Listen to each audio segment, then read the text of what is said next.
Why don't kids form rock bands anymore? Keith Richards and Mick Jagger, when they were kids, they were neighbors, they were classmates. The two bonded over their love of Muddy Waters and Chuck Berry. The Quarrymen were the precursor to the Beatles. John Lennon was just 16 and Paul McCartney was 15 when he first joined. They performed at parties and high school dances. The pioneers of hard rock, Pete Townsend and John Entwistle, knew each other from grammar school. Roger Daltrey attended the same school, and he had formed his own band called the Detours, which eventually became The Who. They knew each other from the school grounds. Now, when I was a kid, it seemed like every high school had at least 2 rock bands. And I don't mean like the school band. These were just kids that formed a band on their own because it was cool. But today, that's not what kids are doing. And why is that? I've been teaching guitar here for 16 years, and so many times I've asked my younger students if they'd like to play in a band. Every single one of them has said the same thing. They don't know any other kids in school who play guitar or bass or drums, so they just can't. I was in high school in the late 80s, the early 90s, and in my school, there were 2 rock bands. It might surprise you that I was not in either one of them, but my older brother was, and I did get to jam with them a couple of times, though I think I was seen as just the little kid, and truthfully, I wasn't that good yet. But those 2 bands were formed just of their own initiative. They were just kids who wanted to rock. There was a music school in the neighborhood. It was called Burnaby Music, and it was just a little shop across from the mall. And it had a little store on the main floor with, probably only about 50 guitars for sale. But downstairs, there were 3 tiny rooms where so many of us kids took lessons, guitar and bass. The thing is, loads of kids took guitar lessons in those days, at least in my city.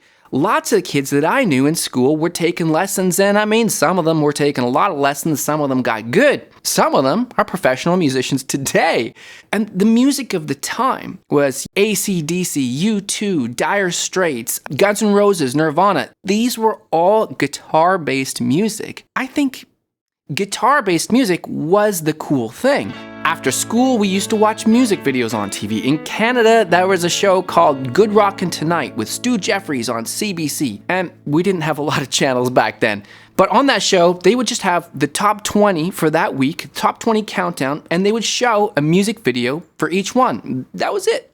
That was the show. We loved it. The point is, on that show, we'd see our heroes on TV playing guitar, playing rock music. And later, there was Much Music, which was like a Canadian version of MTV. It was a whole TV station of just music videos, and so much of it was guitar-based music. So we were constantly being exposed to that kind of music. But today, it's a totally different world. I've asked my younger students why they think there aren't as many kids who are playing in rock bands, or even just playing guitar for that matter. And some of their answers, they go like this. 1, their friends just don't really like rock music or guitar-based music for that matter. 2, they're just doing other things. Those are the short answers that teenagers give. If you know teenagers, they don't tend to give long answers. So we may have to make some guesses about what exactly it is they're doing with all their free time, but I think we know. A lot of that is video games and social media, right? I know a lot of these young students, sometimes they'll come to me and they'll say they want to learn such and such song. And it might be a song from like the 70s, from a long time ago, long before they were born. And I say, well, how do you know this song? And you'd be surprised how many times they'll tell me, oh, well, I heard it in a video game. Plus, we know how long kids can play these things. I did used to play Donkey Kong, I will say. And of course, they're spending just a lot of their time on social media doing internet things. I don't really know what that is. Me personally, I looked at TikTok for all about 30 seconds and I decided I got better things to do. And the third thing they are doing is they're playing sports, which I think is cool because that's healthy. And certainly we played a lot of sports too. When I was a kid in Canada, it was mostly always hockey, but I actually really liked soccer. But it's just kind of sad that they aren't forming rock bands anymore. And sure, there have been young bands that have come up since, but not with the kind of cultural impact that, say, the Beatles or The Cure had. And yes, pop stars tend to be young, but that's not the same thing as starting a band in high school. 1, they're all solo pop artists, not really a band.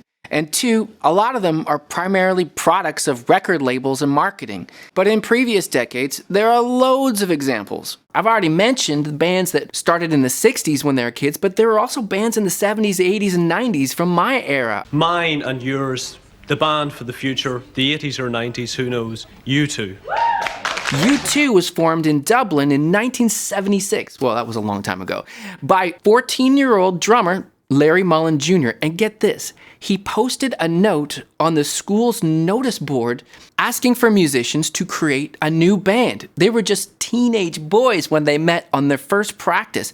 Man, I would love to have heard what that sounded like. Probably a lot better than the first jam I ever did. The Red Hot Chili Peppers formed while they were all in high school together in Los Angeles in 1982. Their band was originally called Tony Flo and the Miraculously Majestic Masters of Mayhem, but soon they settled on the Red Hot Chili Peppers when they signed with EMI, and I do think that's a better name. The Cure was founded in 1976 by Robert Smith, together with some other schoolmates at his school, St. Wilfrid's Comprehensive School. Now, there were some initial lineup changes and name changes, but the band eventually called themselves The Cure in 1978, and one of their demo tapes ended up in the hands of Polydor Records. They were signed. They became one of the first ever alternative bands to achieve mainstream success.